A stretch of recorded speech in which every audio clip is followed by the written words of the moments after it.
नीलाचल निवासाय नित्याय परमात्मने बलभद्र सुभद्राभ्यां जगन्नाथाय ते नमः। नमो विष्णुपादाय कृष्णप्रेष्ठाय भूतले श्रीमते भक्तिस्वरूप दामोदर स्वामी निति नामिने। नमो विष्णुपादाय कृष्णप्रेष्ठाय भूतले श्रीमते भक्ति वेदांत स्वामी निति नामिने।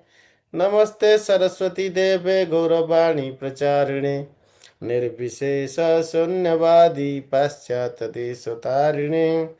जय जगन्नाथ बलदेव सुभद्रा महारानी की जय। स्नान पूर्णिमा महामहोत्सव की सर्वतीर्थमयाद् कृपा दुष्कृतेन सुगन्धिना वारेण स्नाप्यमानं तुजो ज्येष्ठां पश्यते हरिं न तस्य पापसम्बन्ध आत्मनि प्रभविष्यति। जात्रा कर्तुविधिं वक्ष्ये शृणुध्वं मुनयः परम्।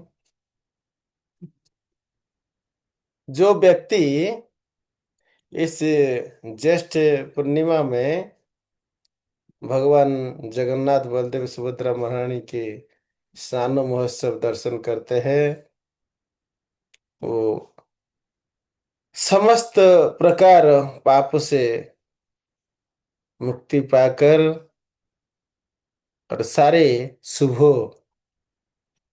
आशीर्वाद भगवान की करुणा लाभ करके परम सार्थकता लाभ कर सकते हैं अपनी जिंदगी का।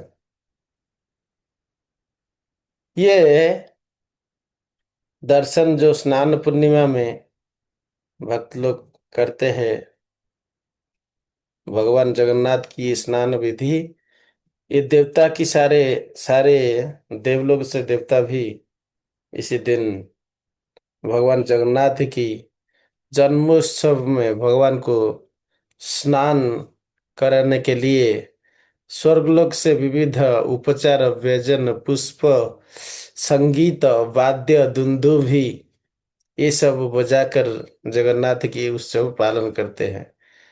ये चतुर्दशी तिथि में जगन्नाथ के लिए उत्तम सुगंधित द्रव्य आयुर्वेदिक कुछ उपचार रहता है, हर्बल पेस्ट बनते हैं और सुगंधित द्रव्य बनते हैं, चंदन अगुर ये सब बनते हैं। ये एक पवित्र मंच बनाया जाता है। इस मंच के ऊपर मंच अति सुदृढ़ होना चाहिए। श्री क्षेत्रपुरी में जो मंच है वो जगन्नाथ मंदिर आप सामने दिख रहे, यहाँ पे जो राइट साइड में दिख रहे हैं ना दो घर, उसकी राइट साइड में बैकग्राउंड में जो है इसके आगे स्नान मंडप है। इस स्नान मंडप में भगवान विराजित हो रहे हैं। स्नान पूर्णिमा महोत्सव पालन करने के लिए जथा विधि भगवान को स्नान वेदी को रत्न वेदी से स्नान वेदी को लाया जा रहा है। ये है स्नान मंडप। यहाँ पर जगन्नाथ बलदेव सुभद्रा और सुदर्शन विराजित होते हैं। इस स्नान यात्रा को देवस्नान पूर्णिमा भी कहा जाता है। यहाँ पर जगन्नाथ जी को यही सुगंधित जिसमें चंदन अगुर विभिन्न प्रकार का आयुर्वेदिक सुगंधित द्रव्य है, हरिद्रा मतलब टर्मेरिक, अक्षत चावल और जो सुना कुआ है दक्षिण दिग में, जगन्नाथ की मंडप से दक्षिण दिग में उस सुना कुआ से जल आते हैं। उसी जल में जगन्नाथ की जन्म महोत्सव जो आज है, ज्येष्ठ पूर्णिमा में, इसी दिन जगन्नाथ जी की अभिषेक होता है। ये ब्रह्मा जी की सारे पूजा विधि जैसे बताए गए थे, उसी आधार पर इंद्रद्युम्न महाराजा शुरू किए थे। ये स्कंद पुराण में वर्णित हो रहे हैं। इस स्कंद पुराण को हम इधर अध्ययन कर रहे हैं। ये श्री क्षेत्र पुरुषोत्तम क्षेत्र महात्म्य जो 31 अध्याय है विष्णु खंड में स्कंद पुराण की, उसके 27 श्लोक से लेके 98 श्लोक तक ये स्नान पूर्णिमा की पूर्ण व्याख्या किया गया है। ये जो पवित्र स्नान पूर्णिमा तिथि है, ये हर व्यक्ति की हृदय को पूर्ण पाप मुक्त करके निर्मल बनाकर उसे मुक्ति की योग्य बनाते हैं और शुद्ध कृष्ण प्रेम भी प्रदान करते हैं। चतुर्दश्या दृढ़ मंच कारयिता सुशोभनम तृणकाष्ठमयं लिप्तं सुधया बहुलं शुभम् अथवा दार्शदं कुर्याच्चिरस्थायी द्विजोत्तमाः स्नानार्थं देवदेवस्य वीतसाठ्यं न कारयेत्। भगवान जगन्नाथ की जो स्नान उत्सव है, यहाँ पर स्नान मंडप को किसी तृण या काठ या प्रस्तर से अति सुदृढ़ मंच प्रस्तुत किया जाना चाहिए। श्री क्षेत्रपुर धाम में मंच नित्य उपस्थित है। आप जब जगन्नाथ के स्नान आपके मंदिर में कर रहे हैं, तो जब स्नान मंडप करते हैं तो अति सुदृढ़ करना चाहिए, जैसे कभी वो गिरे ना। और उसको सुशोभन मतलब अति सुसज्जित सुंदर भाव अनेक प्रकार वृक्ष की जो पत्ते हैं, पुष्प है, जिसे अति सुशोभित करना आवश्यक है। और ये मंडप ज्यादातर दीर्घ काल के लिए रहने जैसे बनाया जाना चाहिए। इसी प्रकार स्नान मंडप प्रस्तुत करके भगवान जगन्नाथ बलदेव सुभद्रा महारानी सुदर्शन को पहंडी करके जगन्नाथ जी को स्नान मंडप को लाए जाते हैं। इस स्नान उत्सव पालन करने के लिए समस्त राजा और ब्राह्मण सेवक वैश्य शूद्र सब दर्शकों के सामने ये स्नान यात्रा महोत्सव पालन करना चाहिए। कैसे सजाया जाए स्कंद पुराण में बताते हैं। नाना ध्रुवलता किरणम दक्षिणा नील शीतलम उल्लस उल्लस सिंधु कल्लोळ षड बलो परिसंस्कृतम समुद्र उच्छित महामूल्य बीतानवर शोभितम विरलाच्छादनम कुर्जा देवनम दर्शनाय वही। ये श्री क्षेत्रपुरी धाम जो समुद्र के किनारे में है, तो उच्छ्वसित समुद्र के किनारे में जगन्नाथ जी की ये जो स्नान वेदी है, ये चतुर्युग में अनेक प्रकार वृक्षलता आदि तरह सुशोभित होना चाहिए और महामूल्य आभरण वस्त्र आदि सजाकर जगन्नाथ जी को, जगन्नाथ बलदेव सुभद्रा महारानी को इस स्नान मंडप में बैठाना चाहिए। यहाँ पर जगन्नाथ जी के चारों ओर अति सुसज्जित तरुलता अति सुंदर परिवेश रहना चाहिए। इसी प्रकार स्नान की पीठ को रचना करने की स्कंद पुराण में निर्देश है। आयन्ति ब्रह्मण सार्धम स्नपनाय जगत्पते है स्वर्गंगाभ समादाय पारिजात विभूषितम् ब्रह्मर्षय त्रिदशा ब्रह्मणा सहिता विभुम मंचस्थ स्नापयन्तीह वचनात् परमेष्ठिनः जय शब्दैश्च स्तुतिर्वन्द्योऽयं त्रिदिवकोशम् तस्मान्मञ्चस्तु कर्तव्यं मण्डितमाल्यचामुरैः नानामणिस्रजा हारिदुकूलकृततोरणं सुगन्धिधूपसुरभिचन्दना अम्भ समुत्थितम्। देवलोक से सारे देवगण, महर्षि नारद और सब सिद्धलोक से सिद्धगण, अप्सराएं, ये सब जगन्नाथ जी की स्नान दर्शन करने के लिए आते हैं। जगन्नाथ की स्नान उत्सव के लिए स्वर्ग से पारिजात पुष्प लेकर देवता आते हैं और पितामह ब्रह्मा के आदेश के अनुसार भगवान को अति उन्नत और उच्च स्नान मंडप में यथाविधि अवस्थापित करके स्नान मंच को विविध रत्न, मणि, मुक्ता और पुष्पमाल्य के द्वारा सुसज्जित करने की आवश्यकता है। अनेक प्रकार व्यंजन के जरिए, चामर आलट के जरिए भगवान को शीतल पवन की सेवा प्रदान करनी चाहिए। चारों ओर अनेक पताका और तोरण बनाकर सुशोभित रखने की आवश्यकता है। इसी प्रकार अनेक चंदन, सुगंधित द्रव्य, सुशीतल जल के माध्यम से भगवान को पहले आरती, धूप आदि सुगंध अर्पण करके स्नान आरंभ करना चाहिए।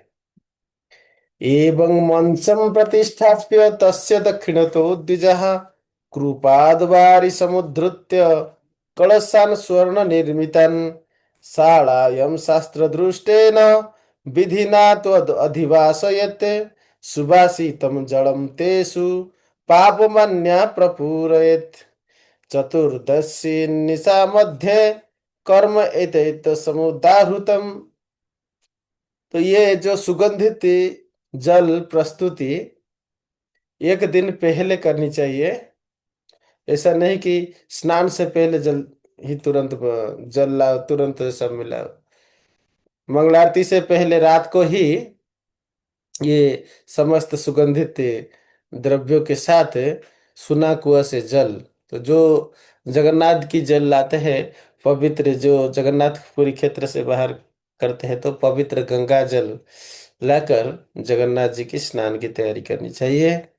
अनेक सुगंधित द्रव्य, चंदन, अगुरु, अनेक आयुर्वेद में जो लता गुल्म आदि है जिसमें अति सुगंध है, और हरिद्रा मतलब टर्मेरिक और अक्षत, ये सब के साथ जगन्नाथ जी के सुंदर सुशीतल शीतल जल में स्नान की व्यवस्था करने की आवश्यकता है।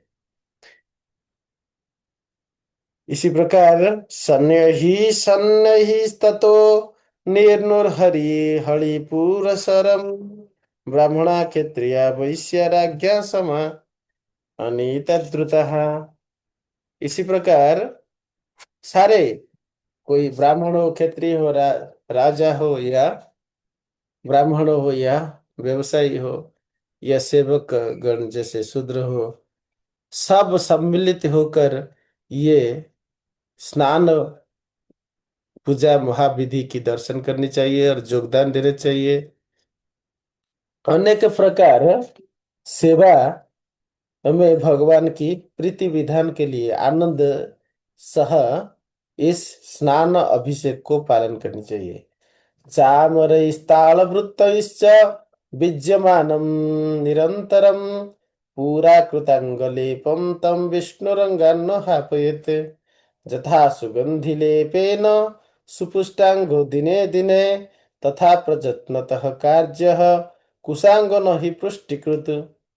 उसके बाद पहले बलदेव को आगे लाकर बाद में धीरे धीरे श्री जगन्नाथ और सुभद्रा महारानी को लाकर इस स्नान मंडप के पास पहुंचाने के बाद जो पुरी में राजा रहते हैं, जो नहीं तो जहाँ पे अलग जगह पे, उसी प्रकार जो अथॉरिटी है उनके जरिए और इनके साथ सारे ब्राह्मण क्षत्रिय वैश्यगण अनेक प्रकार विविध सेवा में जगन्नाथ जी की सेवा करना चाहिए, जैसे चामर करना, आलट करना, विभिन्न प्रकार वाद्य यंत्र बजाना, कीर्तन करना, या भगवान को विभिन्न प्रकार ताल पत्र आदि, तोरण, विभिन्न प्रकार छतरी, ये सब के साथ भगवान की सेवा करने की आवश्यकता है। पहले भगवान की अंग में जो भी अंगराज लगाए हुआ है इसको ना निकल कर, क्योंकि भगवान की अंगराजी वर्षों भर तक रहते हैं। अंगराजी को ना निकल करके जत्न पूर्वक अति सतर्कता के साथ, जैसे जगन्नाथ की विग्रह में कुछ कष्ट ना पहुंचे, कुछ हानि ना पहुंचे, कभी ना गिर जाए, इसी सतर्कता के साथ सेवा करना चाहिए। न ये यूर प्रमाद्यंत भगवंतम मुदान्विताः प्रमादतो यदि भवेत् पतनम वैरिणः बलस्य वा सुभद्रया राज्ञो राज्यस्य भीतिकृत् अपि पातयतं हानि संतते वह दुखितः। बहुत सावधान के साथ अति आनंद के साथ भगवान की सेवा करना चाहिए। अगर भगवान को स्नान मंडप में लाने तक या स्नान मंडप में अवस्थित स्नान करने के समय में असतर्क होने के कारण, कोई गलती के कारण भगवान गिर जाते हैं, तो उसके जो राजा है या जो भी अथॉरिटी है, जो श्रेष्ठ परिचालक, इस सब लोगों को बहुत हानि, अमंगल हो रहा होता है। अगर जो पूजा करने वाले पुरोहित और जो सेवक अगर ऐसे गलती करते हैं तो उनको अनेक अमंगल होने के साथ उनकी वंश परंपरा में अति क्षति पहुंचता है, अति अमंगल होता है। इसलिए बहुत सतर्क पूर्वक जगन्नाथ जी की ये सेवा संपन्न करना चाहिए। नरक नियतम वासो भवेत्तेषां दुरात्मनम् विमुह्यन्तश्चिराधा दारुमय्य प्रतिमा कथम तिष्ठन्ति विश्वसन्तो जे भगवद्रोहिणस्तु ते नरकं प्रतिपद्यन्ते सर्वकर्म बहिष्कृतः मूढानां नास्तिकानां तु कृतघ्नानां दुरात्मनां धर्मकृतेषु जायन्ते अविश्वास्यस्य युक्तयः अदृष्टः यस्य जावद्धि स तु तेन विनिर्मितः तदन्ते तस्य क्षीयन्ते प्रासादं प्रतिमादयः न चायं निर्मितः केन द्रुमस्वनैव निर्मितः वरं ददाति जा न्यूनं न चास्व प्रतिमा माता। इसी प्रकार अगर कोई दुरात्मा इस प्रकार अपराध मनोवृत्ति लेके जगन्नाथ की सेवा करते हैं और अहंकार बस या तो मोह बस अभिभूत होकर भगवान में पूर्ण विश्वास ना कर मन में अलग प्रकार का विचार रख के उस दारूमयी प्रतिमा को विभिन्न प्रकार के दुर्भावना रखते हैं कि ये दारू के विग्रह है, कितने दिन रहेंगे, ऐसे सोच लाते हैं और भगवत विद्रोह, भगवत द्रोही मनोभाव रखते हैं। इस प्रकार मानव गण सारे धर्म उनसे नष्ट हो जाते हैं, वो विधर्मी बनते हैं और उस प्रकार के मानव नरकगामी होते हैं। जो नित्यांत मूढ़ नास्तिक अविश्वासी कृतज्ञता ज्ञापन कभी नहीं करते कृतज्ञ लोग होते हैं और जो दुरात्मा लोग होते हैं उनके जरिए ऐसे सारे जो धर्म कार्य है उसमें विश्वास नहीं आ सकते। इसलिए इस प्रकार के जो अश्रद्धालु, जो ईर्ष्यालु व्यक्ति है, जो अधर्मी व्यक्ति है, उनके जरिए ये सेवा संपन्न नहीं हो सकता। इनको इस सेवा में योगदान से दूर रखिए। अगर ऐसे कोई अपराध बस इसी प्रकार का अश्रद्धालु और अपराध चेतना बस भगवान की इस सेवा में कुछ अनिष्ट करते हैं, कुछ क्षति होता है भगवान के प्रति, तो ये प्रतिमा में आने वाले जो क्षति है वो उन सेवक के प्रति अनेक अशेष अमंगल हो रहा होता है। इसलिए अति ध्यान पूर्वक सावधान के साथ भगवान जो श्री विग्रह है, वो भगवान श्री विष्णु और भगवान के श्री विग्रह में कोई अंतर नहीं है। अगर ऐसे विश्वास ना हो तो उस सेवक से जो गलती होते हैं ये अति अक्षम्य है। इसलिए अति सतर्कता के साथ शुद्ध भक्त जो पूर्ण विश्वास के साथ भगवान की सेवा करते हैं, उनके जरिए ये सेवा करानी चाहिए।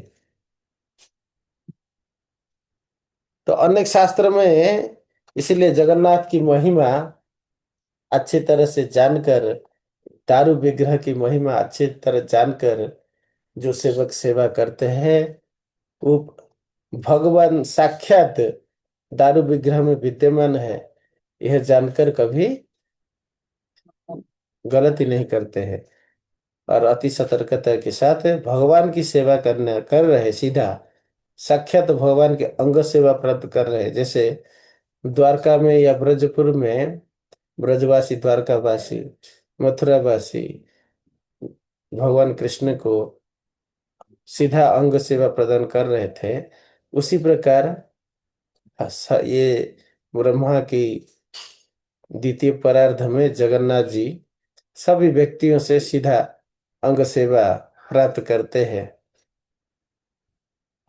इसी प्रकार निर्मितायम प्रतिकृतो पुरा मनंतरादिषु व्यतीते विवर्धन्ते जनानां च सुपर्बणम् भक्ति तस्तादृशा विप्रः सर्वेषां पृथ्वीक्षतम् स्वराचीषु अंतरे चैव आविर्भूतः कृपानिधि। ये समझ लीजिए कि जगन्नाथ कहीं पे भी कोई प्रतिमा का पूजा करते हैं, मंदिर बनाते हैं, वो चिरस्थाल चिरकाल स्थायी नहीं रह सकता। कहीं 100 साल, 500 साल, 1000 साल तक कोई भी पुराना मंदिर में प्रतिमा पूजा आप देखना विरल है। लेकिन यहाँ पर जगन्नाथ जी की मंदिर कब से है? स्वरचि से मनंतर से, आद्य समय से। स्वराचि से अंतरिक्ष आविर्भूत कृपा थी। स्वरचि से मनंतर, क्योंकि स्वयंभुव मनंतर जो है ब्रह्मा के 50 साल जाने के बाद जो दूसरा 51 साल शुरू होता है, तो उसका पहला दिन अभी चल रहा है। ब्रह्मा जी का जो पहला 50 साल में जगन्नाथ जी नीलमाधव रूप में रहते थे, तो ब्रह्मा जी के 50 साल अंत होने के बाद जो पहला दिन अभी चल रहा है, उसी पहला दिन का जो मनंतर रहता है, 14 मनंतर रहता है। एक मनंतर में 71 चतुर्युग है, और एक चतुर्युग 43,20,000 है। कली का 10 गुना, एक पूरा चतुर्युग सत्य, त्रेतया द्वापर कली। कली का 2 गुना द्वापर, 3 गुना त्रेतया, 4 गुना सत्य, तो मिलकर 10 गुना हुआ। तो ऐसे ब्रह्मा की 1000 चतुर्युग में एक दिन होता है, तो 14 मनु रहता है, हर एक मनु के 71 चतुर्युग है। तो प्रथम मनंतर में कौन थे? स्वयंभू मनु थे। स्वयंभू मनु के जो प्रथम सत्ययुग में इंद्रदुम्न महाराज, ये श्रीक्षेत्रपुरी धाम की दर्शन की इच्छा प्रकट की है।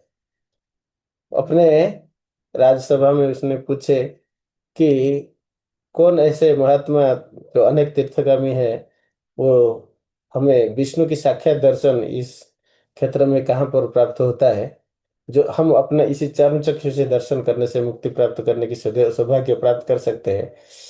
ऐसे विग्रह की बारे में हमें बताइए।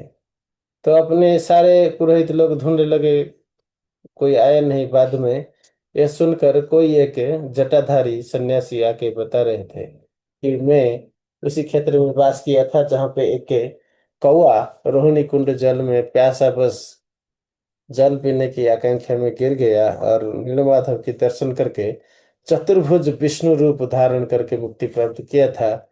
उसी क्षेत्र में रह के मैं अति अज्ञानी था, लेकिन मुझे अष्टदश विद्या पूर्ण प्राप्त हुआ।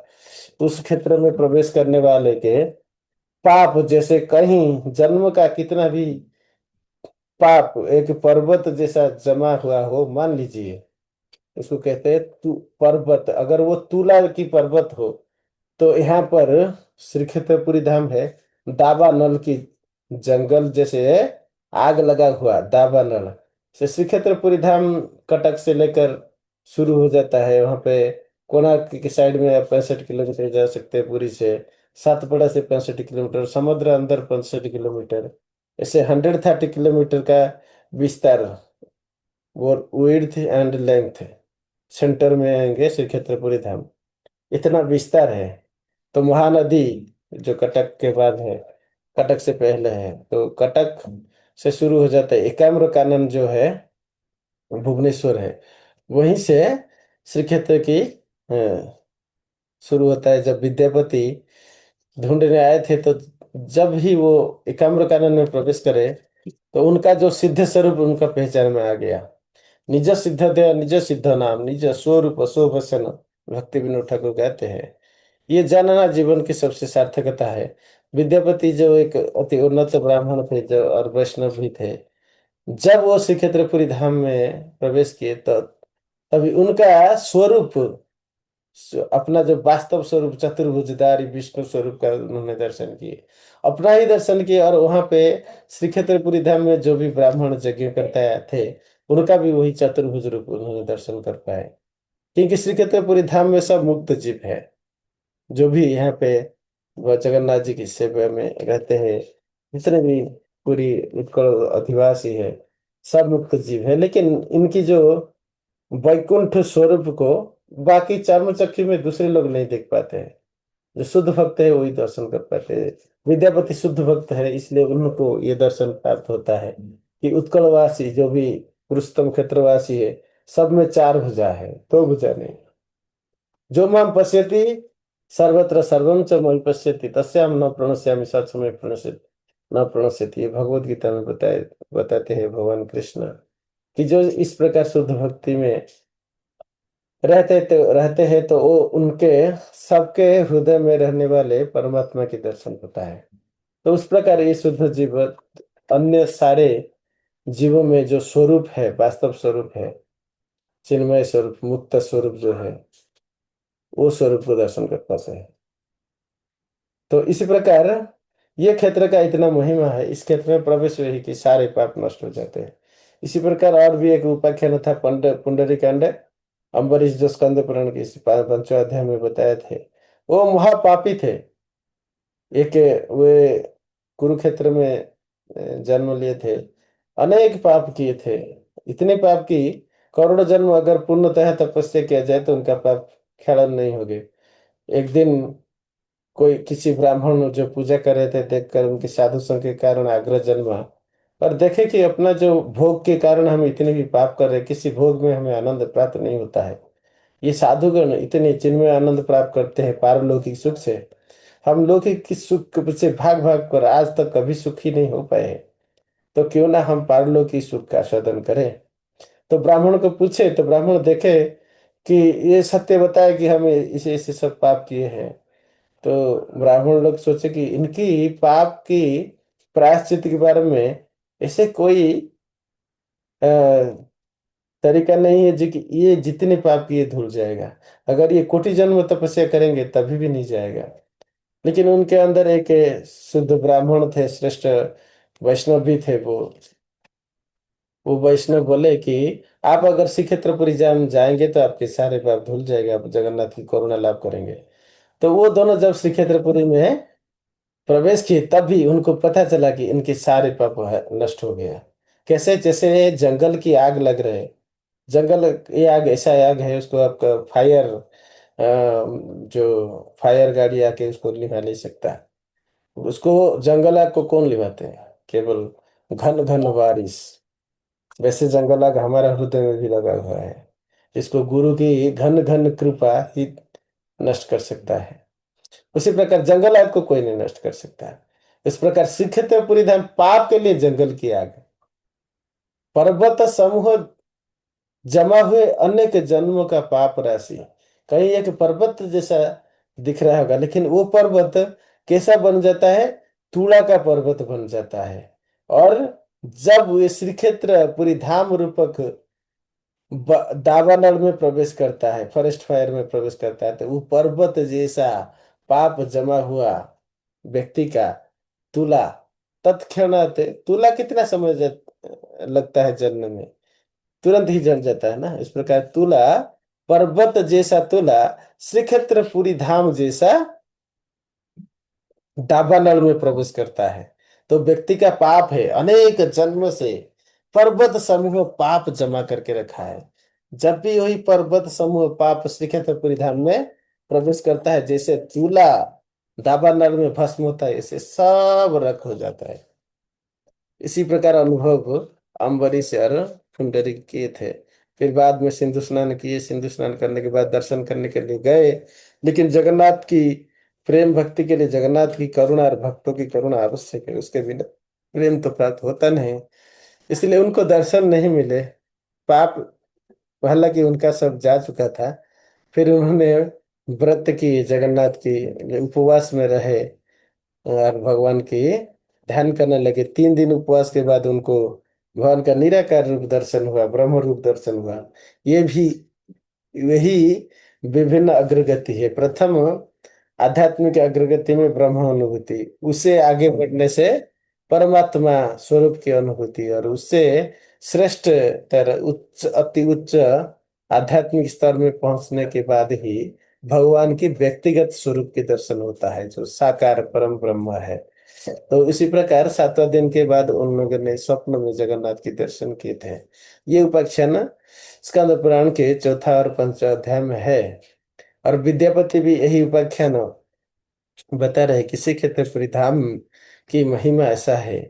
तो ये क्षेत्र में जो जगन्नाथ जी विद्यमान है, आप अगर इनको साक्षात प्रतिमा मानेंगे तो कैसे कल्याण होगा? ये नरक यात्रा करेंगे ऐसे अविश्वास रखने वाले व्यक्ति, जिनको इस तत्व के बारे में कुछ पता नहीं। इस क्षेत्र को, ये जो सप्तविंश वैवस्वत मनंतर अभी कौन सा चल रहा है? वे 28वां मनंतर चल रहा है। सॉरी, 28वां चतुर्युग चल रहा है। इस समय जो मनंतर चल रहा है, ये वैवस्वत मनंतर है। तो वैवस्वत मनंतर का 27वां जो द्वापर था, अभी 28वां, इससे पहले अभी 28वां कड़ी चल रहा है। 28वां कड़ी से पहले 28वां द्वापर गया था। तो 28वां द्वापर में नहीं, कौन सा द्वापर में? 27वां द्वापर में जो कृष्ण अर्जुन थे। ऐसा नहीं कि हर हर द्वापर में कृष्ण अर्जुन आते हैं। ऐसा नहीं कि खाली पिछले द्वापर में कृष्ण अर्जुन आए थे। 28वां द्वापर में नहीं, 28वां द्वापर में साक्षात कृष्ण आए थे।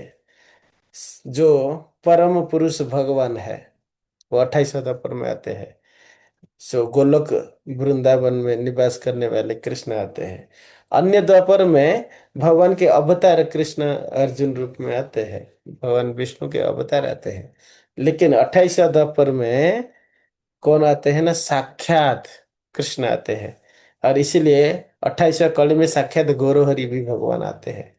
जो भी हो, तो 27वां कल 27वां द्वापर में कृष्ण अर्जुन दोनों यहाँ आके 3 दिन रहकर व्रत पूजा सब करके मधुसूदन की उपासना करके गए थे।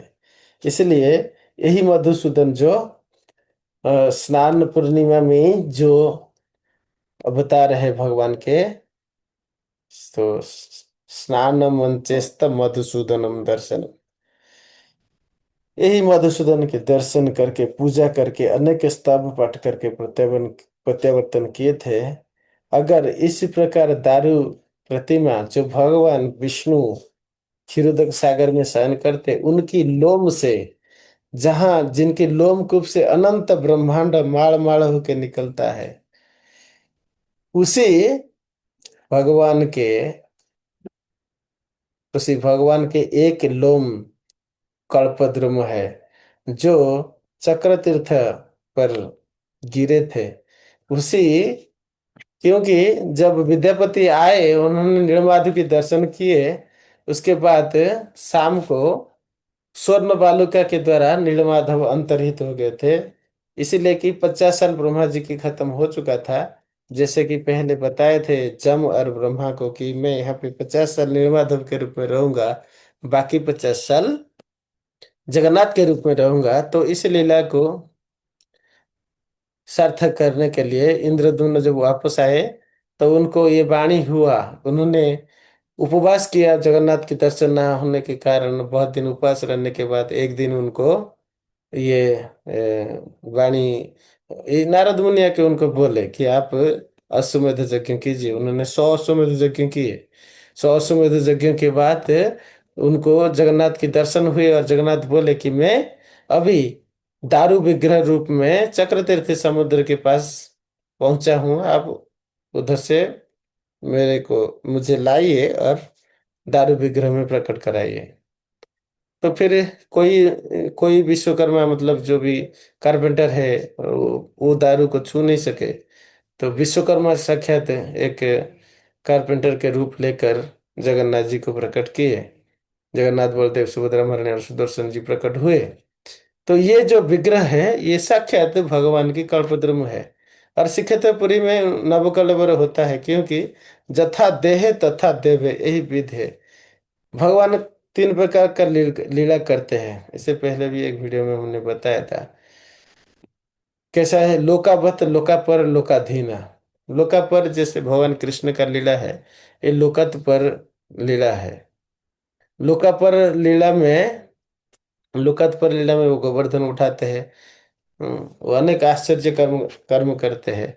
द्वारका में 16,108 रूप में रहकर 16,108 रानी की के साथ संसार किए थे। ये साधारण बात साधारण व्यक्ति नहीं कर सकते, केवल भगवान ही कर सकते हैं। तो इस प्रकार लोकापर लीला है द्वारका में, और द्वापर में जो भगवान प्रकट किए थे। और जगन्नाथ रूप में लोकावत लीला, मतलब मानव जैसे जैसे मानव शरीर में रहकर जैसे मानव की तरह खान पान करने हैं, मानव की तरह व्यवहार करना है, शयन, आहार, निद्रा, शयन, हाँ, और सुरक्षा, उसी प्रकार लीला करते हैं। ये लोकावत लीला। लोकाधीन, वो भक्तों के अधीन रहकर भक्त जैसे अ, सेवा करता है, ऐसा ग्रहण करते हैं। धेनु पक्षे बच्चा जाए जेई मत। जैसे बछड़ा गाय के पीछे भागते हैं स्नेह बस, उस प्रकार भगवान भक्तों के पीछे भाग के उनसे सेवा लेते हैं। तो इसी प्रकार भगवान भक्तों के अधीन लेके सेवा लेते हैं। लेकिन उनके जो दारू विग्रह साक्षात परम ब्रह्म है, जो करुणा द्वारका में अ, जो करुणा ब्रजवासी लोग साक्षात भगवान कृष्ण को दर्शन करके प्राप्त करते थे, जो करुणा अर्जुन और संजय दिव्य दृष्टि प्राप्त करके विश्व रूप दर्शन कर किए थे, और वो करुणा आप चर्मचक्षु में जगन्नाथ को दर्शन करके प्राप्त कर सकते हैं। और उनकी सेवा करते हुए कोई अवहेलना करना, जिनको ये सारे तत्व पता नहीं है, ये अति अपराध है। इस अपराध का दंड अति भयंकर है। इसलिए ये तत्व जानना अति आवश्यक है। आप सबको जानना आवश्यक है जो जगन्नाथ जी की सेवा करते हैं। अगर जगन्नाथ जी को काष्ठ प्रतिमा मानते हैं, तो फिर सेवा करने की कोई आवश्यकता नहीं है, घर में रखने की आवश्यकता नहीं है। जिस घर में रख रहे थे उस घर का मालिक जगन्नाथ है। ऐसे मान अगर नहीं मान पा रहे, तो फिर उसी सेवा का महत्व नहीं है, उसमें समर्पण ज्ञान नहीं है। ये जब तक हम तत्व को अच्छे से नहीं समझते हैं, तो तब तक हमें बहुत गलती होता है। इसलिए भक्ति विनोद ठाकुर बोलते हैं ना, बंधु दार सुता सुत तब दासी दास। जब तक आप अपने सारे आत्मीय स्वजन, सारे पुत्र बांधव, ये सब भगवान के दास और दासी है। सही तो संबंध है हमारा प्रयास। जितने भी धन जन पुत्र दार, सर्वस्व तुम्हारा रक्षा करी आमी मात्र सेवक हैया। तुम्हारा कार्यर तरे उपार्जिव धन, तुम्हारा संसार व्यय करीबा वहन। जो भी धन पुत्र ये सब हमें प्राप्त हुआ है भगवान के है। हमें सुरक्षा के प्रदान करने के लिए और इसकी सेवा हमें प्रदान किए जगन्नाथ की। ये इनकी जो दायित्व है, ये मेरा सेवा है, ये संसार कृष्ण का है। हम अहंकार बस ये हमारा संसार नहीं माननी चाहिए। हमारा संसार मानेंगे तो अहंकार है, कृष्ण के संसार मानेंगे तो ये वास्तविक परिचय है, वो सत्व परिचय है। और ये मिथ्या अहंकार है। मिथ्या अहंकार बस मैं, मेरा, मेरा बीवी, मेरे बच्चे, मैं उसके लिए कमाऊंगा, मैं उसका लालन पालन करूंगा। तुम्हारा संसार व्यय करीब बहन,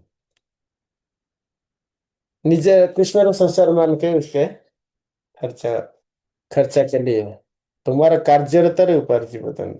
जो भी काम काज हम करते हैं, हम इसलिए सोचेंगे कि भगवान को स्वामी मानकर भगवान की सेवा पूजा के, उनके दिए हुए सारे सेवा, इस यहाँ तक अपने बीवी बच्चे की भी सेवा कभी आवश्यकता है, भगवान तो सेवा हो, इसलिए आप धन कमा रहे हैं।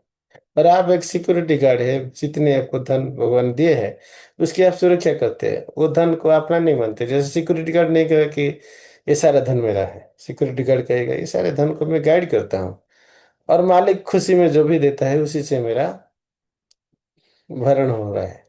तो उसी प्रकार भगवान के दिए हुए सारे संपत्ति, हम उनके सिक्योरिटी गार्ड है, और उनकी कृपा से जो भी प्राप्त होगा उसी से हमारा भरण होना चाहिए। इसी प्रकार भालो मंद नहीं जानी सेवा मात्र करी, तुम्हारा संसार हमें विषय प्रहरी। हम उनके इस जो सेवा के लिए कभी अच्छा बुरा ये सब ना सोचकर केवल प्रेम बस उनके सेवा करें। ये अति गूढ़ रहस्य है समर्पण का। जब तक इतनी भाव नहीं है, भक्ति नहीं है, तब हम भगवान में अपराध कर सकते हैं। और इससे भाव भक्ति ना हो तो इसे जैसे महत्वपूर्ण सेवा है जगन्नाथ जी की, तो ये मुश्किल है। तो अपराध युक्त सेवा से वंचित रहना है। अपराध युक्त सेवा ना करके प्रीतिपूर्ण सेवा करनी चाहिए। तो ये 53 श्लोक तक हमने पढ़े थे अभी। 55 से 58 श्लोक तक, 54 से 58 तक पढ़ते हैं।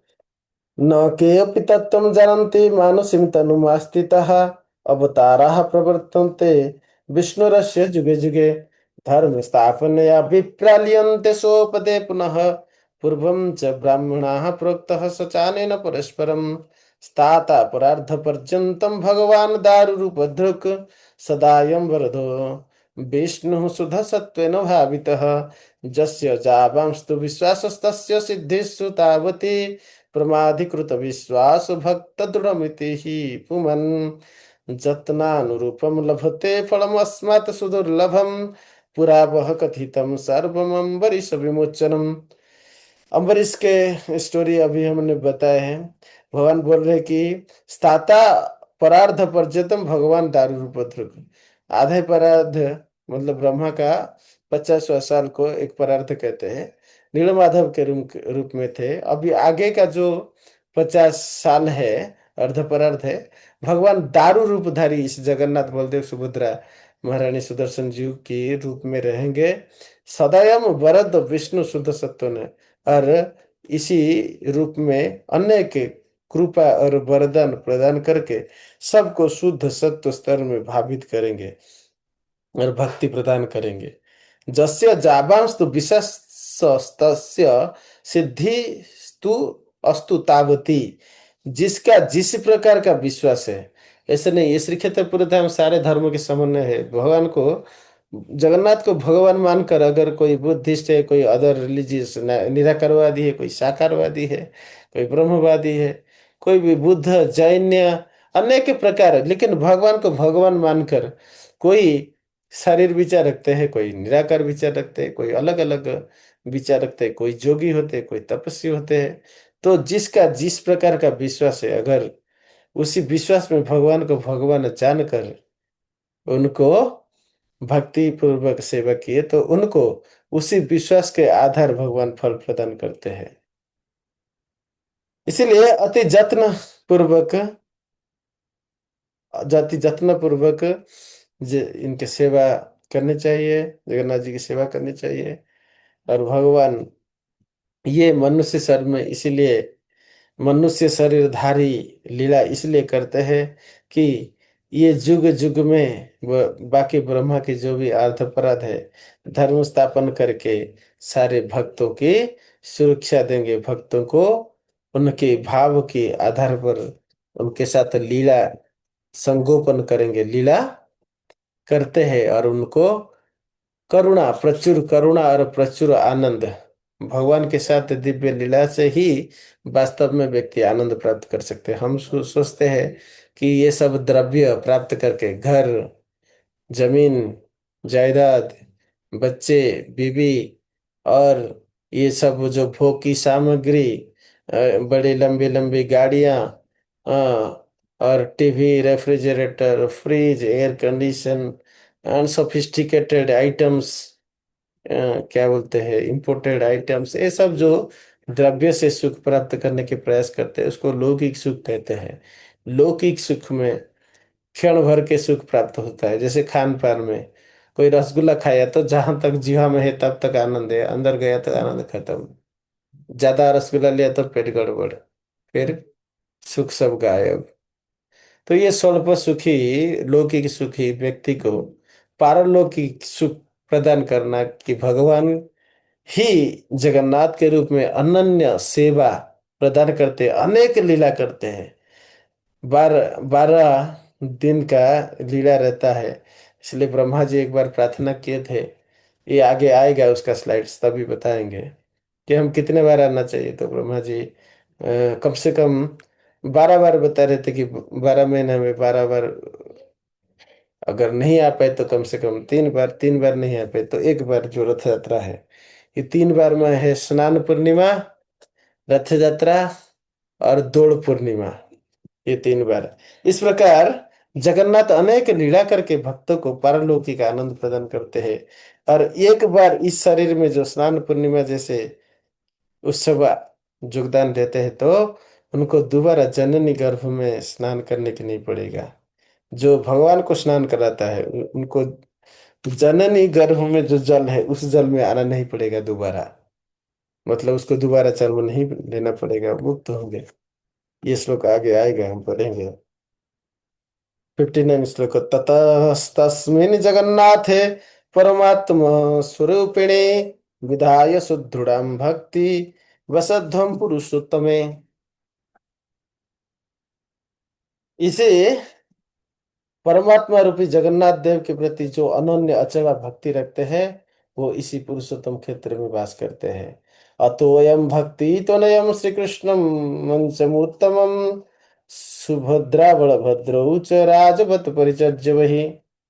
इसी प्रकार परम भक्ति के साथ बलभद्र, सुभद्रा और जगन्नाथ देव की अति राजकीय मर्यादा स्वरूप में परिचर्या करना चाहिए। जैसे राज्याभिषेक होता है ना, रामचंद्र के राज्याभिषेक हुआ था, उस प्रकार जगन्नाथ जी के ये स्नान पूर्णिमा जो उनकी जन्म तिथि है, उसी प्रकार राज्याभिषेक जैसे उन्नत अभिषेक करने की आवश्यकता है। 61 से 65 श्लोक पढ़ते हैं। उत्तोड़ितेषु छत्रेषु चामरै विजितेषु च कालागुरुषु धूपासु दिक्षु गम्भीरमादिषु नानाविधेषु वाद्येषु सुशिरे परिपूरिते तौर्जत्रिके साधुवृते दीपिका श्रेणिराजिते अंधकारे अथ सर्वेषां वर्धमाने महोत्सवे आच्छन्ने श्रीपतिरङ्गे प्रमाद परिशङ्कया पट्टु पट्टदुक्कुलेषु नियमानेषु दूरतः गतिर्वेगात् तदुत्थानि कृतास्य जगतां गुरुः आवर्त दृष्टयो देवा दीवारोहण शङ्किनः जय श्रीरामकृष्णेति जय भद्रेति चोचिरे। इसी प्रकार भगवान की जो स्नान मंडप में स्नान करने के समय अनेक प्रकार छत्र, अनेक प्रकार के चामर, अनेक प्रकार के अगुरु आदि गंध, चंदन अगुरु आदि गंध में अति सुवासित द्रव्य में चारों ओर अति उन्नत गंध की बास आना चाहिए। विविध प्रकार की वाद्य ध्वनि से कीर्तन, यहाँ तक स्वर्ग और मर्त्य पाताल हर लोक गूंजते हैं, क्योंकि देवलोक में देवता अनेक गंभीर वाद्य ध्वनि में जगन्नाथ की स्वागत करते हैं। इसी प्रकार अनेक भक्त अनेक प्रकार विविध नृत्य गीत वाद्य वाद्य आदि द्वारा सुमधुर स्वर में अनेक प्रकार कीर्तन भजन करते हैं। विभिन्न प्रकार दीप धूप आदि द्वारा भगवान की आरती का और गंध प्रदान करते हैं। इसी प्रकार भगवान के विभिन्न प्रकार योगदान देके महोत्सव की अति आनंदित होकर पालन करनी चाहिए। असावधानत होकर कोई पीछे भाग में या आगे अगर किस प्रकार का कोई दोष होता है या भगवान की अंग वस्त्र में कुछ बिगड़ जाता है तो उसमें अपराध होता है। सतर्क के साथ ऐसे भगवान के पूजा में ध्यान पूर्वक सावधान के साथ करनी चाहिए। जैसे जगन्नाथ देव जब ऐसे ऊर्ध्वमुख अवस्था में रहकर स्नान अभिषेक करते हैं तो सारे देवगण स्वर्ग से भगवान की ये सेवा करते हैं। इसी समय स्नान के समय स्वर्ग को ऊपर देखकर ऊपर को देखकर जय जगन्नाथ जय बलदेव जय सुभद्रा, हे कृष्ण हे राम हरे कृष्ण हरे राम हरे कृष्ण कृष्ण कृष्ण हरे हरे, हरे राम राम हरे हरे, इस प्रकार का मंत्र जप करके जय ध्वनि के साथ भगवान की स्वागत करना चाहिए। एवं सलिलम भगवन जन्म ज्येष्ठाभिषेचने नियते मंच देशम तु निशित ब्राह्मणादि भी। इस ज्येष्ठ पूर्णिमा में ऐसे उन्नत पुरोहित के जरिए भगवान के ये स्नान अभिषेक पालन करना चाहिए। और गगन मंडल में अहम वुम बिर्कया शब्दो देवानां श्रूयते दिवि देवदुन्दुभिश्चैव जय शब्दम विमिश्रिता। और देवलोक से अनेक प्रकार जय ध्वनि दुंदुभि ध्वनि के साथ देवता इस स्नान अभिषेक का दर्शन करते हैं। ततो मंच स्थित ब्रह्म रूप प्रत्यर्चया सह आच्छाद्य सर्वाणि अंगानि मुखरोर्जम सुचरवकैः। ये 68 श्लोक थे। बिना नैवेद्यम संपूज्य उपचारै पुरोहितैः अधिवासित कुंभैश्च शान्तिघस्य पुरस्सरं समुद्रज्येष्ठा मन्त्रेण स्नापयत् सुरपुङ्गवन् पश्यतामभीष उत्कृणां कृत्य कृत्य हेतवे, कृत्य कृत्य तो हेतवे है। इस प्रकार ब्रह्मरूपी भगवान जगन्नाथ के अनेक प्रकार अर्चन विग्रह के साथ सर्वांग सुंदर वस्त्र के द्वारा अनेक प्रकार अर्चन सामग्री के द्वारा नैवेद्य के द्वारा समुद्र ज्येष्ठा इत्यादि मंत्र के पाठ पूर्वक अधिवासित कलश जल में, अधिवासित जल मतलब उसको एक दिन पहले सुगंधित द्रव्य के साथ प्रस्तुत करके रखा जाता है, उसको कहते हैं अधिवासित कलश। उसी अधिवासित कलश जल में जगन्नाथ जी की स्नान करते हैं।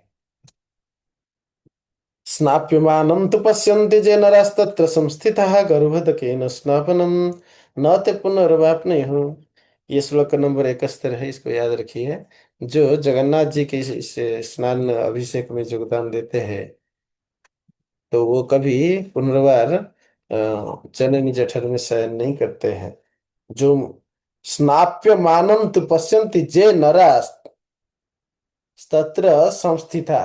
तत्र मतलब उस स्नान वेदी में जगन्नाथ जी के जो ऐसे दर्शन करते हैं, ये स्नान वेदी है, स्नान वेदी में ऐसे जो दर्शन करते हैं, तत्र संस्थिता, उधर रहते हुए जगन्नाथ को गर्भोदक जल में, गर्भ में, मातृ गर्भ में जो अ, गर्भ जल है, उसी में उनको स्नान नहीं करना पड़ेगा, मतलब उसको दोबारा जन्म नहीं लेना पड़ेगा। ज्येष्ठ स्नानम भगवत जे पश्यन्ति मुदान्विता नवते भवग्धौ मज्जन्ति यात्रा सुत्कुंठ मानसः। इसी स्नान यात्रा कल समय में जो अति उत्साह और आनंद पूर्वक इस भगवान की ये स्नान पुण्य महोत्सव दर्शन करते हैं, वो जीवगण कभी भव सागर में दोबारा पतित नहीं होते हैं। और इसी दिवस में गजानन की स्वरूप की दर्शन होता है। गजानन स्वरूप का एक कहानी है। कर्नाटक में एक भक्त था जिनके नाम है गणपति भट्ट। तो गणपति भट्ट इधर दर्शन करने के लिए आए थे जगन्नाथ जी की।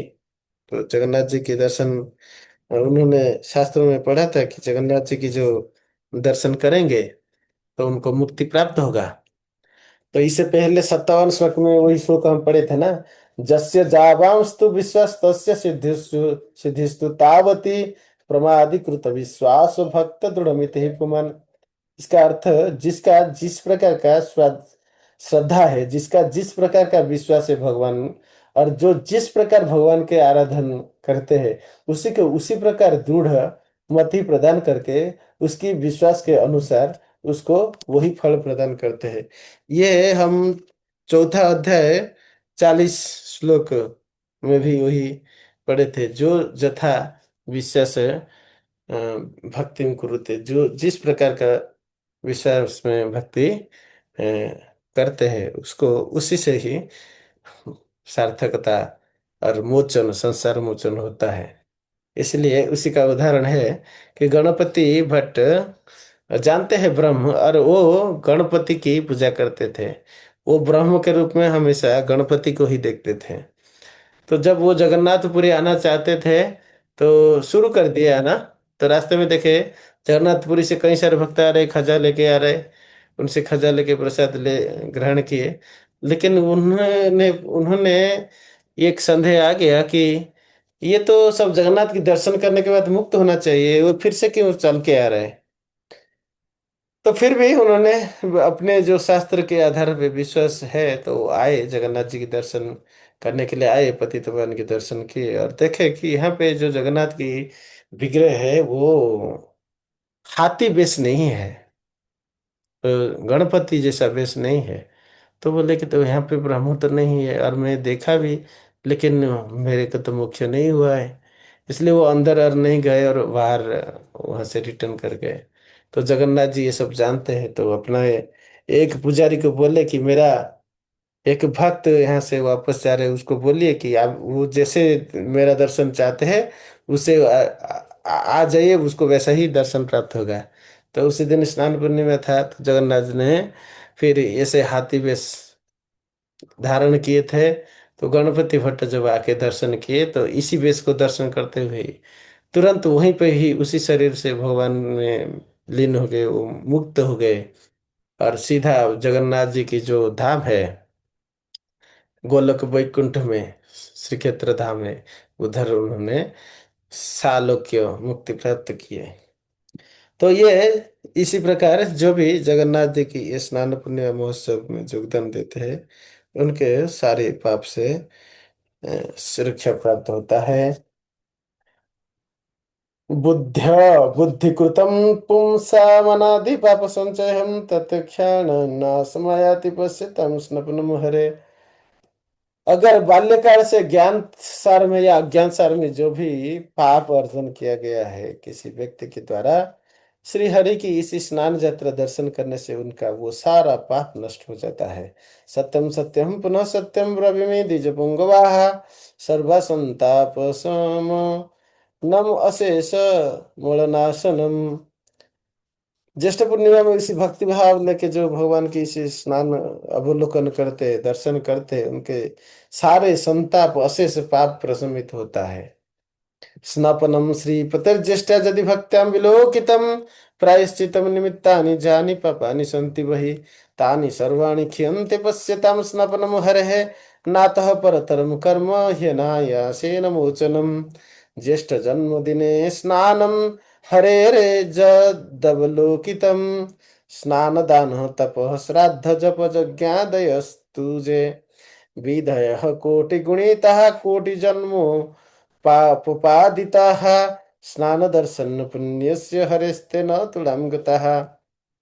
इस प्रकार अनेक जन्म में अगर वेद भीति अनेक प्रकार का तीर्थ जल स्नान किया हुआ हो, अनेक दान किया हो, तपस्या किया हो, श्राद्ध जप यज्ञ, ये जितने भी वेद भीत कर्म अगर कोई किया है वो भी कोटि कोटि जन्म तक, अगर ये एक साल में एक बार इसी बार स्नान पूर्णिमा में अगर कोई दर्शन कर लिया, वो भी एक बार, ये कोटि कोटि जन्म में किए गए सारे वैदिक वेद में वर्णित तपस्या से ये ज्यादा पुण्य प्राप्त करवाते हैं।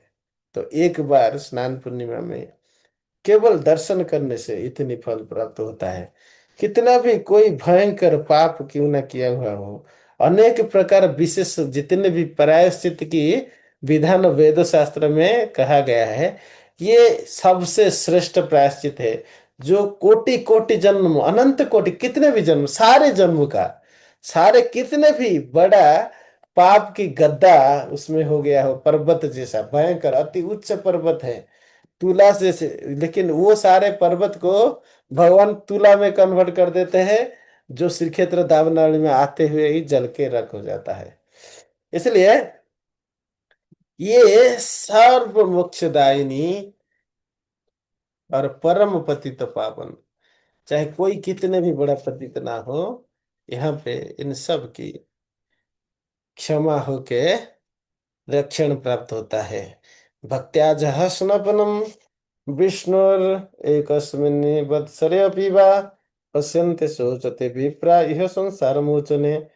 हे विप्रगण, जो व्यक्ति भक्ति के सहकार अ, एक साल में कम से कम एक बार स्नान यात्रा के दर्शन करते हैं, उनको सारे संसार के दुख नष्ट हो जाते हैं। तेनिष्टं कर्तृभिः पुण्यश्रद्धाभिः पुण्यदक्षिणैः महादानानि दत्तानि भोजितः कोटिसुद्विजः श्राद्धानि गयशीर्षादौ कोटिशस्य कृतानि बहि पुण्यकाले च तीर्थादौ तपांसि चरितानि च अर्धोदयादियोगेषु कोटितीर्थेषु कोटिशः स्नातानि तेन भुविप्रः पश्यत स्वपनः हरेः। जो व्यक्ति अनेक बार पिंडदान यज्ञ महादान कोटि कोटि ब्राह्मण भोज ये सब किया है, उसे ज्यादा पुण्य केवल इस स्नान पूर्णिमा में योगदान करने से प्राप्त होता है। ये सारे कर्म हो जाता है। और जोग कहा जाता है ना, जैसे अभी अभी जो हुआ, कुंभ स्नान, महाकुंभ स्नान हुआ, ये वो एक जोग है, क्योंकि एक निर्दिष्ट समय में आता है, निर्दिष्ट स्थान में आता है। स्थान काल पात्र और जो योग्य पात्र है उसके लाभ लेते हैं। ऐसे जो जोग करके, ये जो जोग शक्ति है ना, तो एक विशेष समय में विशेष स्थान और काल पात्र में परम कल्याण प्राप्त होता है। तो भगवान का ये जो शक्ति है, उसमें जो अति सबसे परम दयालु शक्ति है वो अर्धद्वय जोग, अर्धद्वय जोग, अर्धद्वय जोग इसी कल्प में अभी तक आया नहीं। पुराने कल्प में थे, इस कल्प में आया नहीं। मतलब जो कल्प में अभी जगन्नाथ जी है, इस कल्प में नहीं है, इससे पहले कल्प में, ये अभी तो बड़ा कल्प है, इससे पहला कल्प में आया था। पहला कल्प में ब्रह्मा के जो प्रथम परार्थ में आया था अर्धदेव, इस कल्प में अभी तक आया नहीं, सोचिए। लेकिन ये अर्धदेव जग का सारा पुण्य प्राप्त हो जाता है। अर्ध जग जग क्या है, इस युग में अगर कोई कोई भी पुण्य कर्म करता है, दान पुण्य जैसे तपस्या व्रत भक्ति जो भी कुछ करता है, उसका 7 कोटि गुण ज्यादा फल प्राप्त होता है। मतलब 100 मतलब 100, कोटि मतलब करोड़, तो 100 करोड़ मीन्स हिंदी में क्या बोलते हैं, एक अरब, इंग्लिश में बोलते हैं 1 बिलियन। तो 1 बिलियन टाइम, जैसे आप अगर 1 रुपया इधर दान कर दिया स्नान पूर्णिमा, नहीं तो ये आपका 1 करोड़ रुपया दान जैसा हो जाएगा। 100 रुपया दान किया तो 100 करोड़ रुपया दान जैसे हो जाएगा। तो इसी प्रकार अर्धोदय जग तो कहाँ प्राप्त होता है? श्री क्षेत्रपुरी में अर्धोदय जग नित्य विराजमान है। किसी भी दिन अगर दान करते तो 1 करोड़ गुण ज्यादा फल प्राप्त होगा इधर श्री क्षेत्रपुरी धाम में। सिद्ध श्री क्षेत्रपुरी धाम में तीन तत्व नित्य विराजमान है। क्या है? एक है अर्धोदय जग। आप जो भी भक्ति करेंगे उसका 1 बिलियन गुना ज्यादा फल प्राप्त होगा। और यहाँ पे परम धाम, धाम और परम धाम भगवान के संग नहीं सकती है। वो भगवान से अलग नहीं है। धाम भगवान के 100 शरीर है और नीलाचल पर्वत भगवान के हृदय है। पूरा पुरुषोत्तम क्षेत्र जो 130 किलोमीटर विस्तार है दैर्घ्य प्रस्थ में, ये भगवान के शरीर है। तो ये परम धाम तत्व है, इसलिए यहाँ पर जो भी आते हैं उनके पाप नष्ट होता है। और क्या है? दारू व्याज ब्रह्म। जो दारू निर्मित विग्रह, ये साधारण दारू नहीं है। ये दारू भगवान की लोम से आते हैं, दारू ब्रह्म। इसलिए दारू व्याज ब्रह्म जो है, अगर वो नवकलेवर में होता है ना, जो दारू में नवकलेवर होने के लायक है वहां पे शंख चक्र गदा आदि पद्म चिन्ह आता है, वो वृक्ष सुरक्षित रहते हैं। देवी मंगला और अन्य देवलोकों में देवता स्वप्नादेश देकर पुजारी पुरोहित दैत्यापति इन सबको दिशा में दर्शन दिलाते हैं कहाँ पे वो दारू वृक्ष मिलेगा, और वहीं से दारू विग्रह निर्माण होते हैं। साधारण दारू नहीं है ये विग्रह। तो ये सब समझना है। दारू व्याज ब्रह्म, ये तीन तत्व है। इसलिए दारू व्याज ब्रह्म में जो दर्शन करते हैं उनको साक्षात द्वापर में भगवान कृष्ण के दर्शन के फल प्राप्त होता है। ये तत्व समझना बहुत जरूरी है। तीन तत्व का सम्मेलन है। क्या क्या है? तो पहला है अर्धदय जोग। यहाँ पे ये जोग पूर्ण हमेशा के लिए स्थित है। ब्रह्मा के पूरा 50 पर अर्ध, 50 साल तक पूरा ये अर्धोदय जोग है। नित्य, केवल पूरी में और किसी जगह पे नहीं। अर्धोदय जगह। और क्या है? दूसरा है परम धाम तत्व। तीसरा है दारू व्याज ब्रह्म। ये तीनों तत्व का सम्मिलित, इसलिए आप पूछेंगे कि श्री क्षेत्रपुरी में इतना कल्याण क्यों करते हैं भगवान? इसी कारण करते हैं। और जिसको भाग्य, वो भाग्य नहीं है, जगन्नाथ जी की डोरी नहीं है, अल्प पुण्य न संभव होते, अल्प पुण्य लोग यहाँ पे आते नहीं है, मतलब वो आ नहीं पाएंगे। न तस्य भक्ति विश्वास प्रथम जायते। आप सोचेंगे जीवन भर में कुछ भी कर लूंगा और अंत में भगवान के पास आ जाऊंगा, वो अपने आप नहीं आ पाएंगे जब तक भगवान आपको खींचेंगे नहीं। इसलिए पूरा जन्म में पुण्य करिए, अल्प पुण्य अल्प भक्ति से ये कल्याण प्राप्त नहीं होता है।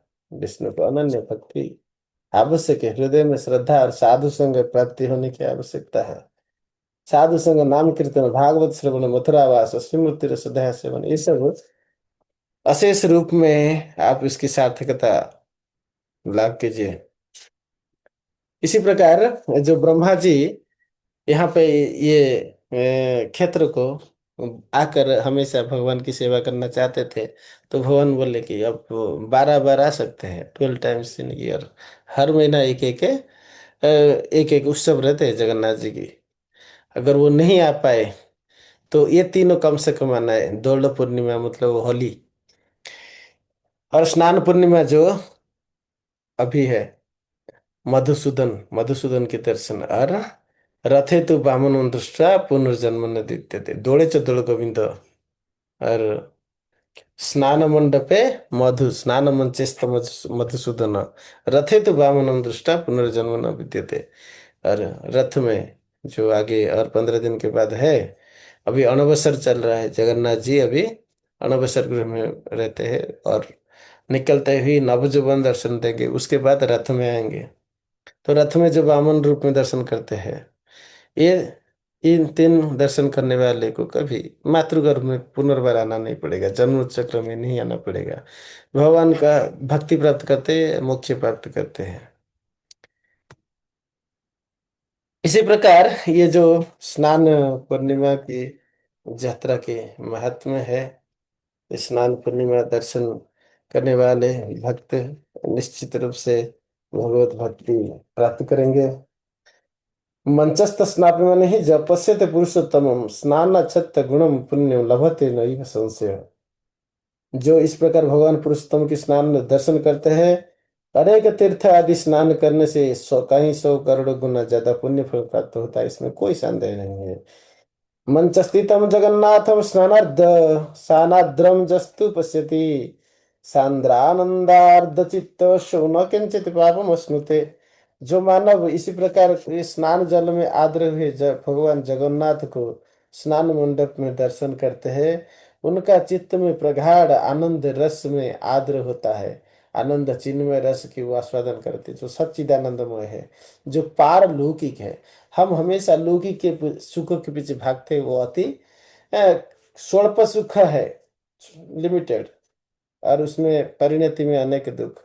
लेकिन पारलौकिक सुख अति तीव्र है। समुद्र का एक बूंदा में क्या होता है, और पूरा समुद्र पड़ा है। यही आनंद चिन्मय रस, पूरे समग्र समस्त आनंद के अधिकारी भगवान है। उनसे जुड़े रहने से वो जो वास्तव आनंद चिन्मय आनंद, जो आनंद बुद्धि वर्धनम प्रतिपदम पूर्ण आस्वादनम, पूर्ण आनंद के आस्वादन कर सकते हैं भगवत भक्ति में। पारलौकिक, लौकिक में वो आनंद आप नहीं मिलता है, स्वल्प आनंद है, और परिणाम में अनेक दुख। आप सब तो भोग रहे ऑलरेडी इतने जन्मों से लौकिक सुख लेना चाहते, इस जन्म में भी जो जो चाहे थे वो मिला। घर चाहते थे मिला, बीवी चाहते थे मिला, बच्चे चाहते थे मिला, नौकरी चाहते थे मिला, लेकिन सुख किसी में नहीं मिला। जिसमें वो सुख प्राप्त होता है भगवान के नाम ग्रहण आदि भी, साधु संग नाम कीर्तन भागवत श्रवण, और धाम बस भगवान की अर्चन सेवा, इसी में आनंद है। जदेव पुण्यमुदितम स्नानम दर्शन कर्मणि तत्फलम अपाप्नोति दृष्टमंच स्तमच्युतम 86 श्लोक। हे मुनिगण, जब इस स्नान का मैं मतलब जैमिनी मुनि बोल रहे, मैं दर्शन कर रहा था, तो यही उनकी जो पुण्य प्राप्त होता है मैं आपको बताया। इस मंच स्थित भगवान को दर्शन करने के बाद मानव इसी प्रकार का पुण्य प्राप्त कर सकता है। एक एव जगन्नाथ त्रिधा तत्र स्थितो द्विजः एकैस्यापि स्नपनम दर्शनम भुक्ति मुक्तिदम। भगवान एकधा मूर्ति हो सकते हैं, चतुर्धा मुक्ति हो सकते हैं। जब आप जगन्नाथ मंदिर जाएंगे, अन्य दिन में अंदर जाने को नहीं होता है। ऐसे एक कहानी था, एक राजा मुस्लिम जब राजेश्वर देव उनका नाम था, जब मुस्लिम आए थे तो वो मंदिर को आक्रमण करने आए थे, तो उन्होंने कंडीशन दी कि मेरे बेटी को अगर शादी करेंगे, वो ब्राह्मण था लेकिन वो क्षत्रिय था, अगर वो मेरे बेटी को शादी करेंगे तो मैं जगन्नाथ मंदिर आक्रमण नहीं करूंगा। ऐसे ट्रिक की कंडीशन में उन्होंने उनका कंडीशन एक्सेप्ट किया जगन्नाथ की सुरक्षा के लिए। तो वो, लेकिन मंदिर में जो भी मुस्लिम हो जाते हैं या अदर कास्ट हो जाते हैं उनका अलाउ नहीं करते हैं। तो वो राजा थे, लेकिन उनको मंदिर में अलाउ नहीं किया गया, तो उन्हें दर्शन नहीं कर पाए थे। तो भगवान को निवेदन करते थे, और जब रात में आते थे भगवान खुद चल के बाहर आ जाते थे उनको दर्शन देने के लिए। तभी पुजारी लोग देखे कि सारे फूल उस पर तुलसी सब गिरा हुआ होता है, कोई अपराध कर रहे हैं क्या, कैसे ये सब बाहर आके गिर रहा है। तो बाद में जगन्नाथ उनको बताए कि मैं उनको दर्शन देने आता हूँ, तभी से पतित पावन बाहर आते हैं। जो भी आप जिनको पतित कहते हैं उनको पावन करने के लिए पतित पावन जगन्नाथ बाहर रहते हैं, तभी से जगन्नाथ जी के विग्रह वहीं से स्थापित हुआ। तो वो एक मूर्ति है, ऐसे नहीं कि उनको दर्शन करेंगे तो चतुर्धा मूर्ति के फल प्राप्त नहीं होगा, एक मूर्ति है। और जो जिनको चतुर्धा मूर्ति दर्शन की पूर्ण दर्शन की आवश्यकता है वो अंदर जाके करेंगे, लेकिन सभी के लिए पतित पावन है, हर कोई दर्शन कर सकते हैं। और स्नान मंडप में जब आते हैं जगन्नाथ, तो हर कोई कहीं भी वरदान में आप खड़ा हो जाए तो आपको पूर्ण दर्शन प्राप्त हो गया चतुर्था विग्रह का। और रथ यात्रा में जो 9 दिन यात्रा है, उसमें 3 दिन नहीं, पहले 2-3 दिन नहीं रथ में रहते, फिर लास्ट में 4-5 दिन का, 5 दिन गुंडीचा से लेकर 5 दिन नीलाद्रि विजय तक 5 दिन रहते हैं। बीच में 7-6-7 दिन गुंडीचा मंदिर में रहते हैं। तो बाकी जितने भी दिन आपको प्राप्त होता है बाहर में जगन्नाथ दर्शन देते हैं। वो कभी एक रूप में दर्शन देते हैं जिसको माधव कहते हैं, क्योंकि नील माधव एक मूर्ति। वो चार मूर्ति में प्रकट हुए, जगन्नाथ बलदेव सुभद्रा और सुदर्शन, वो चतुर्धा मूर्ति। एक मूर्ति तो माधव, इसलिए जब जगन्नाथ की एक ही रूप को आप दर्शन करते हैं, जैसे यहाँ पे आप देखें कि ये मैंने ये देखा है, एक जगन्नाथ मूर्ति मतलब माधव मूर्ति, इसको माधव कहते हैं। और जब चार देखे तो जगन्नाथ बलदेव सुभद्रा चतुर्था मूर्ति है। तो इस प्रकार, तो एक समय में ये जगन्नाथ ऐसे रूप क्यों लिए हैं और जगन्नाथ का स्वरूप क्या है? जगन्नाथ प्रेममय विग्रह है, प्रेममय परम ब्रह्म राधा मालिंग विग्रह, नित्यानंदम हरिम साक्षात कृष्ण निज सुंदरम सुभद्रा प्रेम भक्ति सा वृंदारण्य विहारिणी गुप्त वृंदावन क्षेत्रम वंदे चैतन्य रूपिणम। ये श्लोक पूर्ण व्याख्या करते हैं उसके। गुप्त वृंदावन क्षेत्र, ये जो क्षेत्र है गुप्त वृंदावन की लीला रचना करते हैं। द्वारकापुरी जैसे ऐश्वर्य क्षेत्र है श्री मंदिर, और गुंडीचा मंदिर है वृंदावन, और नित्य वृंदावन भी है श्री क्षेत्रपुरी धाम में, जो टोटा गोपीनाथ है वहां पे भी नीलाचल पर्वत और जमुना की जल, समुद्र की तरंग, चटक पर्वत, जो गोवर्धन पर्वत, ये सब लीला है उधर। और भगवान की जो टोटा गोपीनाथ में बगीचा है, जगन्नाथ की जो वल्लभ बगीचा है, और गुंडीचा मंदिर में जो बगीचा है, इंद्रद्युम्न सरोवर को जमुना नदी कहकर मानकर नित्यानंद प्रभु अद्वैताचार्य आदि जल क्रीड़ा किए थे। ये सारे लीला आपको जो वृंदावन यहाँ पे गुप्त रूप में है, जो प्रेममय भक्त उनको ही प्राप्त होता है, और जगन्नाथ नित्य लीला करते हैं, गौरहर यहाँ पे नित्य प्रेम लीला करते हैं। तो इसी प्रकार जगन्नाथ अनेक लीला में भक्तों को कृपा प्रदान करते हैं। जय राम भद्रेति जय भद्रेति जो बदते, जय कृष्ण जगन्नाथ जय तुल्यकारक मुग्धा, स्नान काले च सबई मुक्तिं प्रयाति द्विज सत्तमः, अधिवासी दिकं जत्र जहि कृत स्नान कर्मणि, तेषां श्रद्धा मुदा युक्तः प्रदद्या दक्षिणः पृथक्, ब्राह्मणभ्यश्च मिष्टान्न वस्त्रालङ्कराणि च प्रदध्या श्रद्धया युक्त दीननाथं स तर्पयेत्, जे द्रष्टुमागताः स्नानं जीवन्मुक्ता स्तुते ध्रुवम्। इस स्नान पूर्णिमा उत्सव में जो भी पुरोहित को कुछ दान करते हैं, या किसी गरीब को कुछ खान पान वस्त्र, या पुरोहित को अलंकार वस्त्र आदि सब दान करते हैं, उसका 100 करोड़ गुना ज्यादा फल प्राप्त होता है इस दिन में, स्नान पूर्णिमा में। खासकर इस क्षेत्र में तो अर्धोदय युग है ना, इसलिए किसी भी दिन दान देने से भी, आप मान लीजिए एक अलंकार दिया, तो उसका 100 करोड़ अलंकार देने का फल प्राप्त होगा। एक गाय, एक गाय दान किया तो 100 करोड़ गाय दान का फल प्राप्त होगा। इसलिए श्री क्षेत्रपुरी धाम में विशेष करके स्नान पूर्णिमा में और भी ज्यादा पुण्य प्राप्त होता है। इसलिए जो भी भक्त आए हैं, तो पुरोहित जो सेवा करते हैं या तो कोई गरीब, इन सबको दान देना चाहिए। तान जथा शक्ति बहिराजा मनयन प्रीते हरे है, स्नानावशे सतोयन स्नायाद भद्रा संस्थित। स्नाना अवशेष तो ना, मतलब स्नान की अवशेष जो जल रहता है, उसी में आप स्नान करनी चाहिए, मतलब शरीर में लगाना चाहिए। पैर और नीचे भाग में नहीं लगाइए, ऊपर भाग में लगाइए। अगर ऐसे कोई रकात है, कोई वो नारी हो व पुरुष हो, नारी व पुरुष वापि तस्य पुण्य वदामि वह धन्य से आचरी, रोग रोगार्थ ही अपमृत्यु जय दसो। जो भी कितने भी भयंकर रोग क्यों ना हो, कोई भी आरती हो, उसको बहुत सारे कष्ट है, अनेक प्रकार का कष्ट है, या अपमृत्यु जो है, ये सब चला जाता है। और जो अपुत्र है, अपुत्र मुतवस्था बंधवापि लभते सुतम सुभगः सर्वलोकानां निर्धनो धनवान भवेत्। जिसके पुत्र नहीं है, कोई पुत्र होता हुआ तो चला गया, और कोई बंधा है, उसको पुत्र प्राप्ति होता है। इसको किसी को सर्वलोक में अनेक धन चाहिए, वो भी प्राप्त होता है, ऐश्वर्य प्राप्त होता है। गर गुरुविणी लभते पुत्रम दीर्घायु गुणवत्तरम, गंगाधि वसतीर्थानम स्नानजं फलमाप्नुयात्।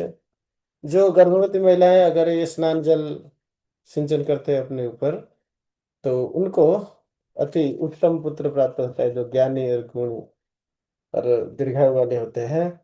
ये क्षेत्र में इसी समय जो स्नान जल में भगवान के स्नान अवशेष में स्नान करते हैं तो गंगा जी सी जल से अधिक पवित्र स्नान माना जाता है। कुष्ठ व्याधि अगर किसी को है, कुष्ठ व्याधि जो वही सर्वांगम परिलेपयते नश्यते नात्र संदेहो वाग्मी स्वेच्छास्त्र कोविदः। अगर किसी को कुष्ठ रोग हुआ है तो शरीर में लेपन करने से तो सारे कुष्ठ कुष्ठ रोग तुरंत नष्ट होकर वो परम विद्वान पंडित बन जाते हैं। अशेष शास्त्र की ज्ञानता अष्ट विद्या उनको आ जाता है। नातः पवित्रम भो विप्रः साधुर्नो भो विकीर्तितम जज्जत कामयते चित्ते अहि कामुष्कि मुष्किकम तथा विष्णु स्नानावशेषेण ताय तो न लभ्यते फलम स्नान दर्शनजम पुण्यम धर्मता लभते ध्रुवम। यह 98वां अंतिम श्लोक है। विष्णु स्नान अवशेषण तो ये न, विष्णु की इस स्नान जल की जो अवशेष है उसी जल में तो ये न लभ्यते फलम, ये सब पुण्य फल प्राप्त होता है। स्नान दर्शनजम, इसी स्नान को दर्शन करने से जो पुण्य प्राप्त होता है। धर्माता लभते ध्रुवम, ये सब एक धर्मात्मा होकर वो लाभ करते हैं। मतलब कई जन्मों से, कितने भी करोड़ों जन्मों से तपस्या करके जो धर्मात्मा बनते हैं, ये सारे इसी स्नान पूर्णिमा महोत्सव में योगदान देने से प्राप्त हो जाता है। तो ये जगन्नाथ जी के विग्रह आई कैसे, इसके कहानी यह है कि नारद मुनि एक बार गए थे द्वारका। तभी सुधर्मा सभा में सारे रानियां माता रोहिणी से सुन रहे थे भगवान के लीला की। भगवान ऐसे हम इतनी सेवा करते फिर भी रात में गोप गोपी राधा ये सब नाम बोल के पलंग से गिर जाते, क्या है, क्या कहानी।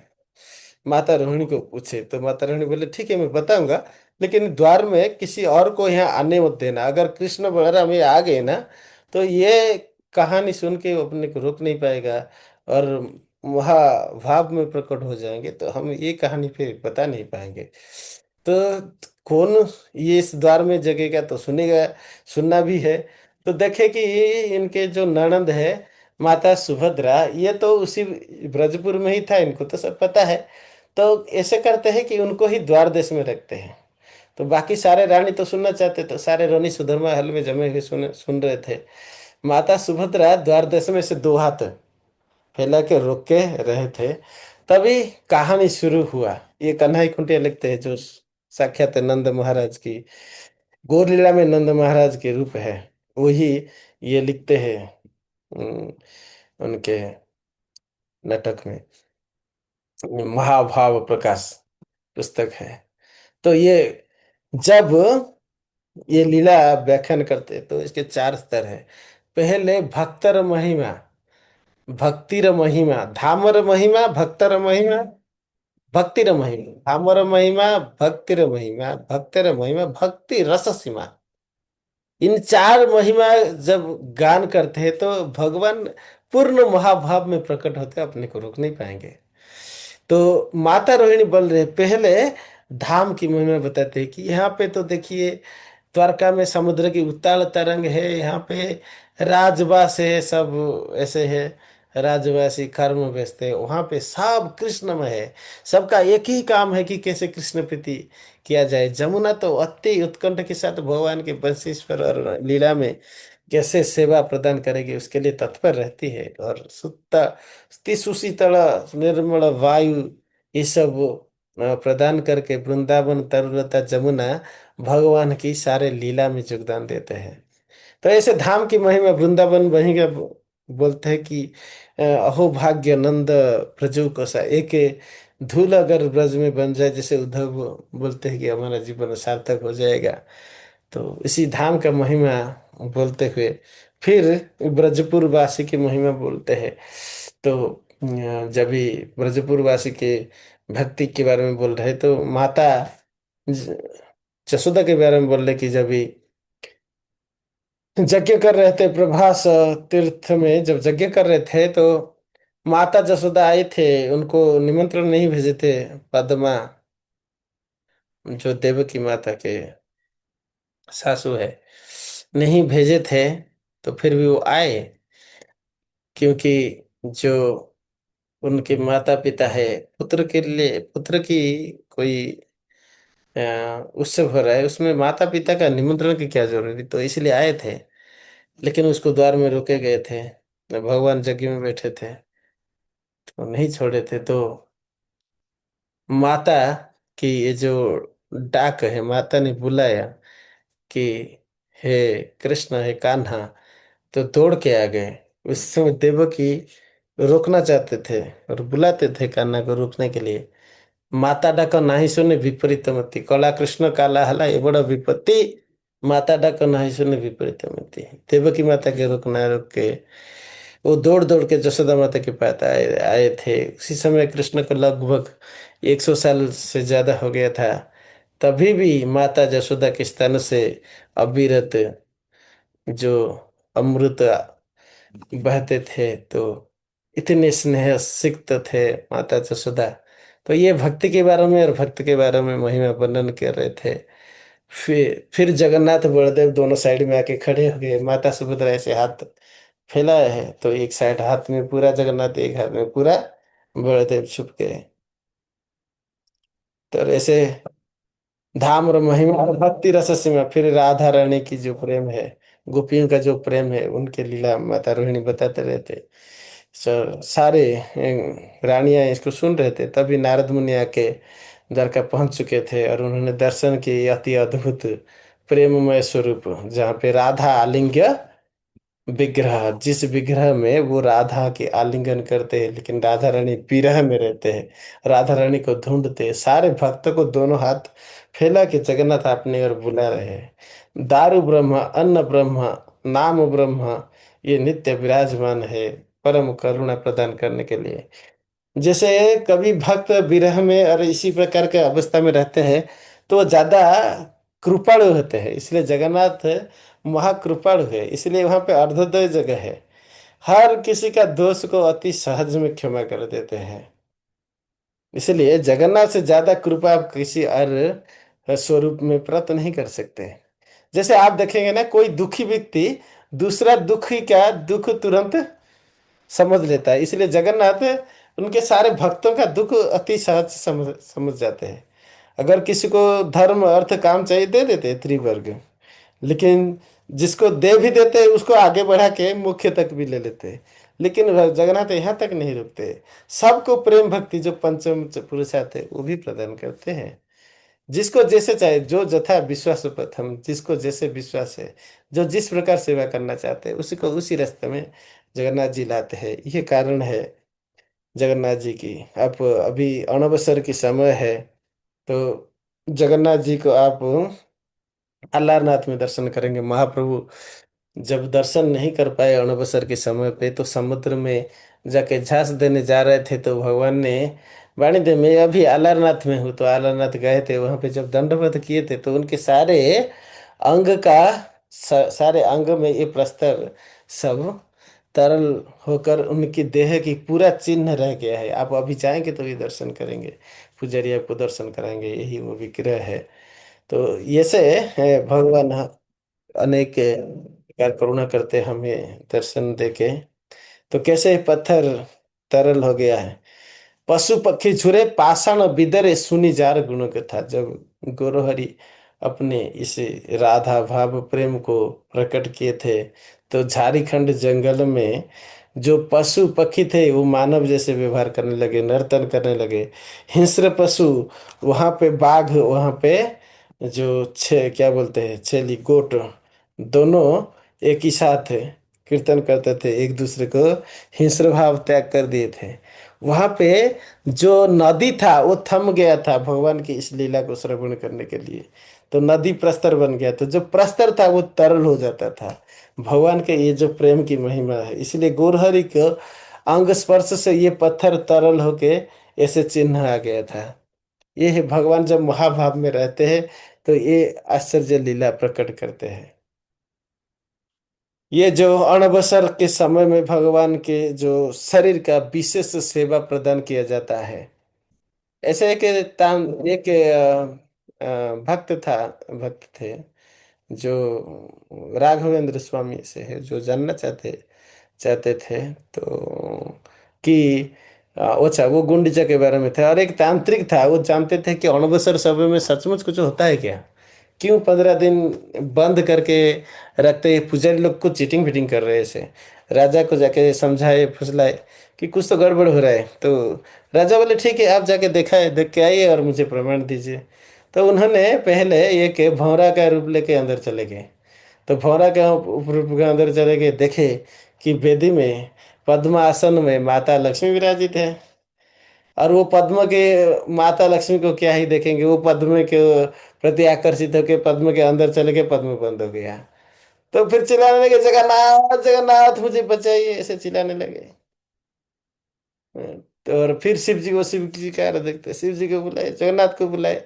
तो फिर करुणा करके खुल गए, वो बाहर आ गया। तो ऐसे फिर वो डर के बाहर आ गए। जगन्नाथ राजा पूछे क्या है, नहीं कुछ तो गड़बड़ है। फिर दोबारा जाने के लिए कोशिश किया, नहीं इस बार मैं रूप नहीं लूंगा, अदृश्य के ही जाऊंगा। तो अदृश्य के अंदर चले गए। तो देखे 8 शक्तियां विराजमान है और अष्ट शिव विराजमान है। तो ये समय में एक्चुअली ये गुप्त सेवा है, माता लक्ष्मी और उनके जो परम सेवक गौरी, वो 8 रूप में, 8 शक्ति के रूप में, और इनके साथ 8 शिव के रूप में जगन्नाथ जी की अंतर्वेदी की सुरक्षा करते हैं, जगन्नाथ जी की अनेक गुप्त सेवा करते हैं। ऐसे हर दिन रात होने में ही देवलोक से देवताएं आके जगन्नाथ जी की सेवा भी करते हैं। लेकिन ये 15 दिन स्पेशल सेवा उन लोग करते हैं। और गुप्त सेवा भी है, स्नान करने के बाद भगवान को बुखार जैसे ऐसे बोला जाता है। तो पुष्प और आयुर्वेदिक उपचार, विभिन्न हर्बल जो हर्बल जूसेस है, ये सब ऑफर किया जाता है। और इसी समय वास्तव में दैत्यापति गण भगवान के अंग को 7 ऐसे कपड़ों से, चंदन, कराल ऐसे द्रव्य से, सुगंधित द्रव्य से भगवान के शरीर को अति सुदृढ़ बनाए जाते हैं, प्रस्तुत किया जाता है। तब नव यौवन मतलब नूतन यौवन प्राप्त करते हैं। रथ यात्रा की एक या 2 दिन पहले नवयौवन दर्शन होता है। तो दैत्यापति भक्त जो गुप्त सेवा में भी योगदान देते हैं, वो लोग सेवा करते हैं जगन्नाथ जी की।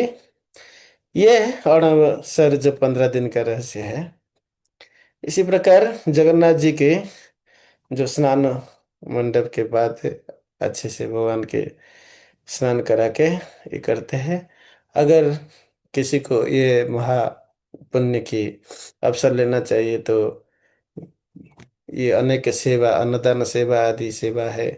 और सबसे सर्वोत्तम सेवा क्या है, ये भगवत गीता 18 अध्याय 68 श्लोक में भगवान बोलते हैं, ज इदम धर्म संवाद मद भक्तेषु विदास्यति भक्तिमयी परम कृता लभते तद अनंतरम। जो ऐसे मेरे परम दिव्य ज्ञान को भक्तों के पास प्रचार करते हैं, वो परिशेष में मेरे पास को आते हैं, मेरा अनन्य भक्ति करके।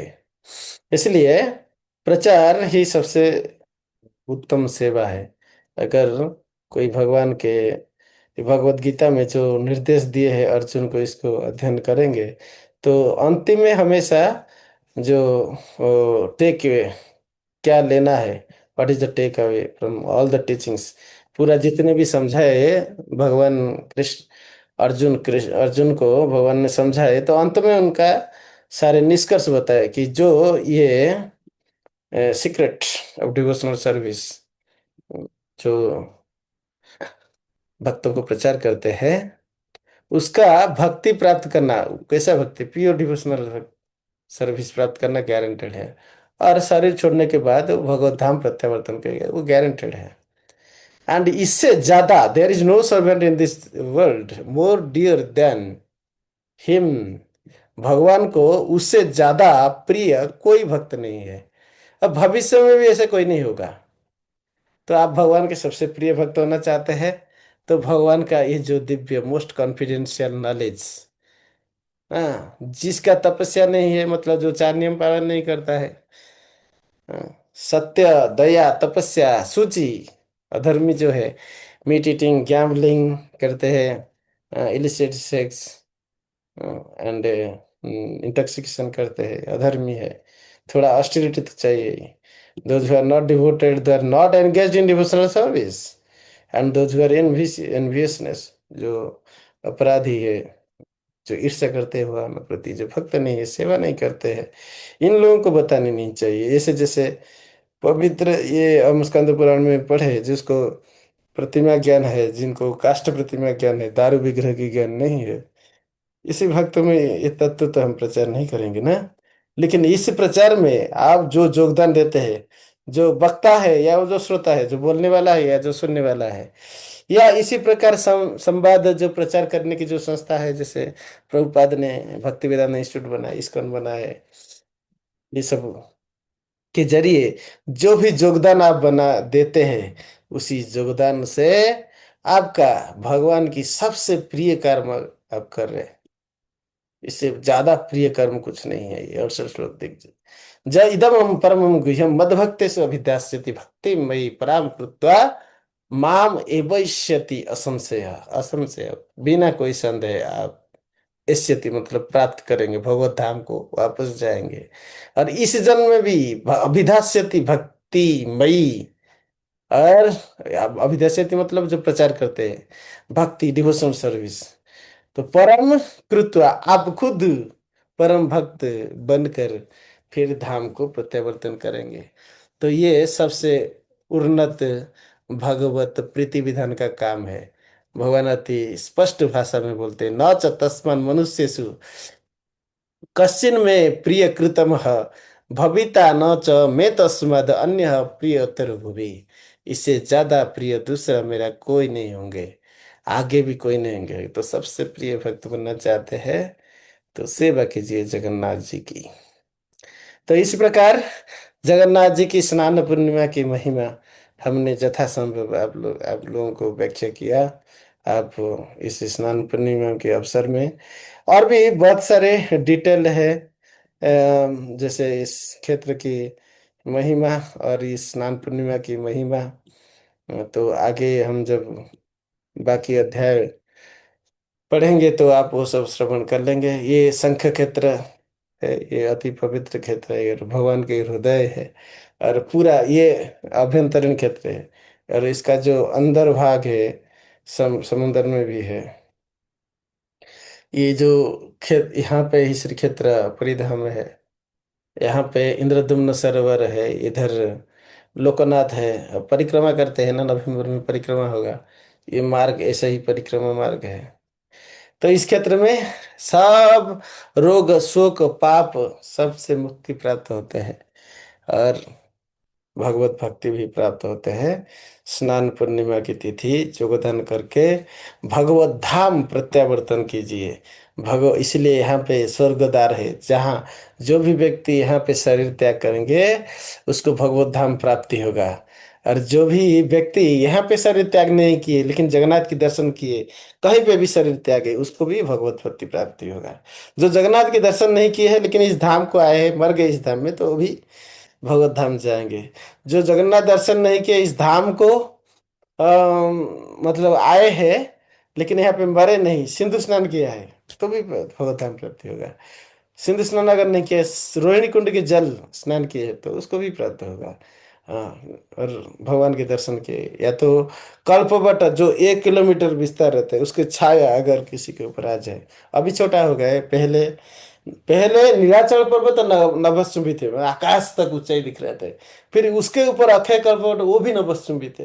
ये प्रलय के जल में कभी डूबते नहीं, और प्रलय जल कहाँ से निकलते हैं? रोहिणी कुंड के कारण जल से निकलते हैं, पूरा संसार को डुबा देते हैं। अर्धासिनी देवी रहते हैं, उसी को शोषण करते हैं। श्री क्षेत्रपुरी कभी प्रलय जल में मग्न नहीं होता। जब मार्कंडेय ऋषि से 7 प्रलय देखने की उनको वरदान था, तो एक प्रलय में व्यथित हो गए, कोई उसकी रक्षा नहीं कर पाए। तो भगवान जो उसी अक्षय कर कल्पवृट जो श्री क्षेत्र नीलाचलपुरी में है, उसकी पूरा ऊपर भाग में एक बर की पत्ता, बर पत्ता मतलब banyan ट्री के लीफ के ऊपर बाल गोपाल में शयन कर रहे थे।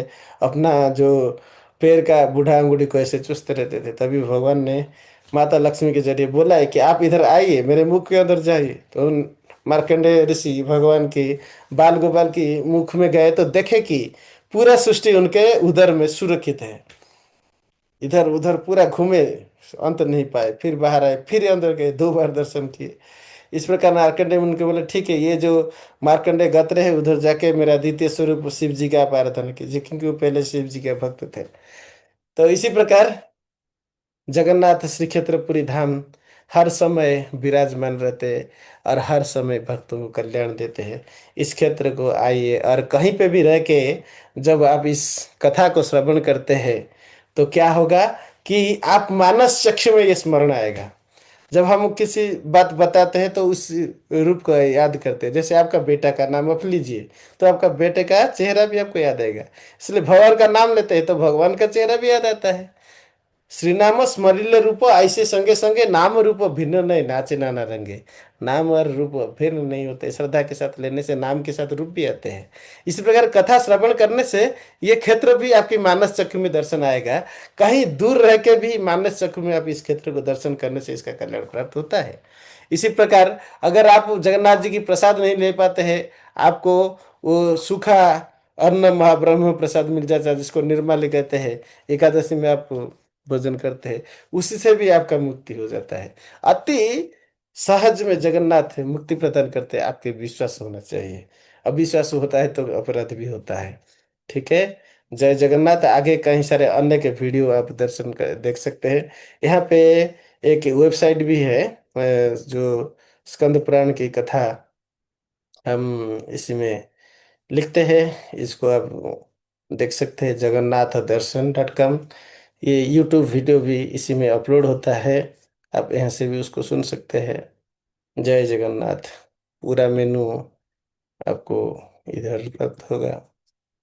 इसमें कुछ कुछ हमने एंट्री किया है, स्कंद पुराण भी एंट्री कर रहे हैं।